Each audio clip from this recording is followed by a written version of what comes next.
Happy holidays, first of all, and welcome back to the channel. This is day 7 of my Vlogmas 2020 series, all about bidding basics for government contractors. So welcome back. And today we're going to be talking about one of the parts of my 5-part government contracting framework that I've used to win multi-million-dollar contracts and that my clients have been using to win even 6-figure contracts, 5-figure contracts, as well as multi-million-dollar contracts. So it works across the spectrum, and I'm so excited to be sharing the first part of this 5-part government contracting framework with you guys here today.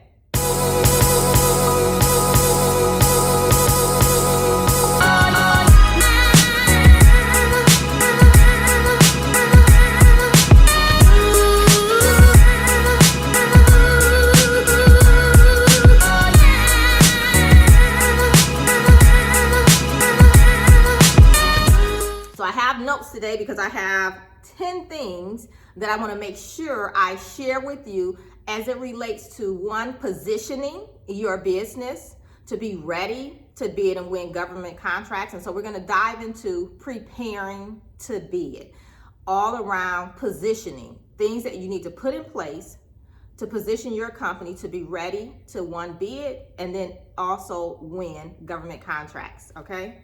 So here's the thing. When you're looking at opportunities to bid, you always need to know your resources. And I like to quote Damon John a lot on this because he said you should always know your numbers. Okay, you should always know your numbers. So as we're looking at opportunities to bid, I want to say you should always know what resources you have, because your resources will help you in determining if you should bid on an opportunity or not. Okay, so that's the first thing. You look at opportunities, you need to see, do I have the resources to deliver on this promise that they're asking for? Whether it's a product or service, it doesn't matter, but do you have the resources available to make it happen? Like, that is one of the first things you should look at. The next thing is more about resources, but financial resources at this point. Do you have the money, the cash flow, or do you have the ability to get the credit necessary to deliver on the promise and do one of two things? One, have the resources to where you can float the project until it starts floating itself, meaning until it starts cash flowing itself, meaning you're starting to get paid on the contract. Or do you have the resources to pay for the credit, if it's a product or something like that, just depending. But do you have the resources to deliver and then wait until you get paid? So of course, depending on the opportunity, whether it's, multiple months that you'll be delivering on the contract, or maybe it's a one-time thing, product or service or something like that. But depending on how it is, how often you get paid and things like that. But the ultimate question is, do you have the financial resources to deliver on the promise, which is the project, until you're paid? And that is a very important question. A lot of times I see contractors getting in over their head, and then they're asking to be paid early, or they're scrambling, commingling funds from one project to the next because they're short on a particular project and they need to get that one done, but they also need to get the next one done. And so you have to be on top of your resources, and you also have to be on top of your financial resources, and just make sure you have what you need in place to deliver on the promise. Now, if you look at that just basic, the next thing is you really need to understand what they are asking for in the bid. So you have to be able to understand the bid. And I like to say you need to be able to take the solicitation, read it, understand what they're asking for, break it down, and pull out the requirements. You have to be able to do that. If you can't do that, then you can forget it. You're at a loss. Like, you're not going to win contracts if you cannot analyze what they're asking for and pull out those requirements, because you have to speak to those requirements in your proposal. You also want to look at the place of performance. Now, I know a lot of you guys, you're just starting out. A lot of my clients, they decide on various things. It's your business, it's your decision. And I like to call that your preferences, which is another part of what we cover under positioning inside of the Contractors Edge Bootcamp. And here's why it's important. Because you have to look at the place of performance of the contract, either place of performance or place of delivery, right? Depending on service or product. But where do they want you to perform at? And does that coincide with your preferences, number one? And two, your ability to be able to make it happen. Again, your resources. So if you're in one state, say California, and this opportunity is in Florida, do you have the resources to deliver on that contract in Florida? Now, it could be easier, of course, if you're delivering the product, but if you're providing a service, and depending on what all it takes to provide that service, and we'll talk about that in another day when we cover Perform, which is another part of the government contracting framework, so do come back for that. But you have to look at that and see, can you deliver on it, especially when it's in another state? So you have to be mindful of that. And then also another thing is understanding the requirements. What are they asking you, one, to do as far as performance? Like, what do they want you actually to do? There's usually a time frame involved in that. They want it done by a certain date, or they may ask you, how long will it take you? It just depends on how the solicitation is laid out and what information they give you and what you may have to put with it. And so you have to really be able to do that. You have to understand that every solicitation is not going to like lay everything out like the red carpet for you. If you say you do construction, or you do janitorial services, or you provide IT services or professional training and development, whatever you offer to the government, you do have to understand that they expect you to know how to do what you say you're going to do. And so in doing that, you have to know timelines, how long it would take you to do something, what all you would need to make it happen. And so when you're reading the solicitation, requirement wise, they may not give you all of the requirements. They're going to give you enough to where you can, submit your proposal, price it out and things like that. But you have to know your craft. You have to know that yourself. And so that's why it's important to be able to read the scope of what they're asking for, and then in turn understand what the requirements will be. Another thing you want to focus on is the timeline to bid. I'm pausing, yes, because it's very, very important. I get people coming to me all the time saying, hey, I need some help on this bid. My first question is, when is the bid due? And next thing they'll say, oh, it's due in 3 days. I can't help you with that. Number one, we've never worked together before. Number two, I don't know what you don't know. Number three, I'm not going to drop everything that I'm doing, and my current clients included, to work with you because you waited to the last minute to find an opportunity. So I'm not going to get into marketing activities. That'll be saved for another video here in this series, but you need to know what the timeline is to bid, to submit your bid, and you need to know how long it takes you to put together a bid. That's very, very important, and most people don't think about that. You need to know how long will it take you to put together your bid or proposal. Very, very important. And understand me when I say this, it's not just me saying this, but this is your prime contractor saying this. This is your contracting officer saying this. Your lack of preparation is not my emergency. Too many times I see you guys waiting to the last minute, then you want help. You want free help too, but you want help. And that's just not how this works. You need to be on top of your game and make sure you're positioned correctly to bid and win these opportunities. Okay, so you can't go calling the contracting officer saying, hey, I just saw this bid yesterday, can I get more time? The answer is going to be no.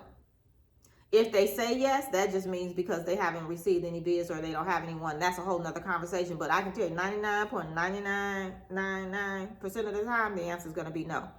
So prepare. I like to use a lot of P's, as you can see, but prepare, because your lack of preparation is not my emergency, and it's not anyone else's emergency. It's just your emergency. Now, also looking at this bid, preparing to bid, you also have to look at requirements as far as insurance requirements. They may say you have to have general liability insurance, maybe at 1 million, and maybe in your state the standard is 100,000. So if that's the case, that means you're going to have to up your insurance coverages on your general liability. If they say you have to have workers' comp and you don't already carry that, then that means you're going to have to go out and get workers' comp insurance if you win the contract. So you also need to look at the insurance requirements and know what that's going to entail and put things in place that need to be put in place if it's something that needs to be included in the bid. If it's after the bid, then you just want to know what those numbers are so you can pull the trigger once you're awarded. Another area is bonding. Now, this one you do not want to wait, and this is why it's really, really important. If bonding is something that you're going to have to produce, whether it's a bid bond, performance bond, payment bond, whatever, if bonding is going to be required, once you look at that opportunity and you know you're going to bid it, you need to start getting that bond in place. Like, you don't have to pull the trigger on it just depending on what type of bond it is, but you definitely want to make sure you can get it, that you're bondable, because if you're not, and that's the requirement, then there's no need to bid that opportunity because you're not going to win it because you don't have bonding. Another thing is your pricing. You can't wait till the last minute to get your pricing. And you also need to know how to price. Here's the thing. If you know you're going to have to source out for numbers for various parts of the project, meaning you're going to have to get pricing from other subcontractors or from your vendors and things like that, you can't wait till the last minute to get pricing from them. You have to give them enough time to do what they need to do to get the numbers back to you. And keep in mind, they're working their own projects. They have their own emergencies and things like that. So remember when I said your lack of preparation is not their emergency, you need to give them time to put their numbers together, and just be mindful that they're running their own business, they're running their own projects. And so the likelihood of getting numbers the same day or even the next day may not be the case. So you need to allot for time for that as well. Do you see why you need to prepare to bid? Do you see why positioning as it relates to actually bidding the opportunities is really, really important? I hope you do. And then after that, just think about it. After you go through the solicitation, you look at the requirements, you're collecting whatever insurances, bonding you need to have, your whatever the other documents, and I'm not going to get into all of the documents here. We definitely go through it in detail inside my Contractors Edge Bootcamp. And if you want to check it out, it's over at firstbiddonefast.com, firstbiddonefast.com. You can check it out. But my point is, with this proposal, it's going to take you time to write the proposal, especially if you're starting from scratch. Again, in the boot camp, I give you guys a template that you can use, plug and play, tweak, make it your own. But you have to write that proposal as well. And then in the proposal, there's a lot of documentation that I didn't cover here, but it is required in the proposal as well, in addition to that pricing, right? So in order to complete the proposal and put your final numbers together, you still need the numbers from your subcontractors and vendors and suppliers, right? And so you have to give them enough time to get the numbers to you, in addition to give yourself enough time to put your final numbers together, because trust me, there's a lot of calculations going on and it takes time, and then you want to make sure your numbers are correct and all of that. So again, let's recap some of the things I covered here to make sure you guys are preparing to bid and getting started on the right foot as far as your positioning your business to do this. So you want to know what resources you have. You want to know what financial resources you have. You want to understand the bid. What are they asking for? You want to also look at the place of performance, place of delivery. What requirements do you have to meet to win this opportunity? So you need to understand the requirements. You also want to look at the timeline to bid. Insurances, bonding, pricing, sourcing out for pricing, and then putting the proposal together. Those are some of the things you need to start working on as you prepare to bid. And here's a little sugar for a dime. Lean in on this one, okay? If you know you're just getting started in this and you're getting started bidding, the things I covered here today, you can start working on now. Don't wait until you have an opportunity before you. Get ahead of the game and start working on these things like now, okay? Proactive. That's something I preach inside the Contractors Edge Bootcamp. You guys really, really need to be proactive in your approach. Let me know down in the comments, are you bidding contracts? Yes or no? No or yes. Let me know where you're at in the process. Are you bidding contracts? Let me know. All right.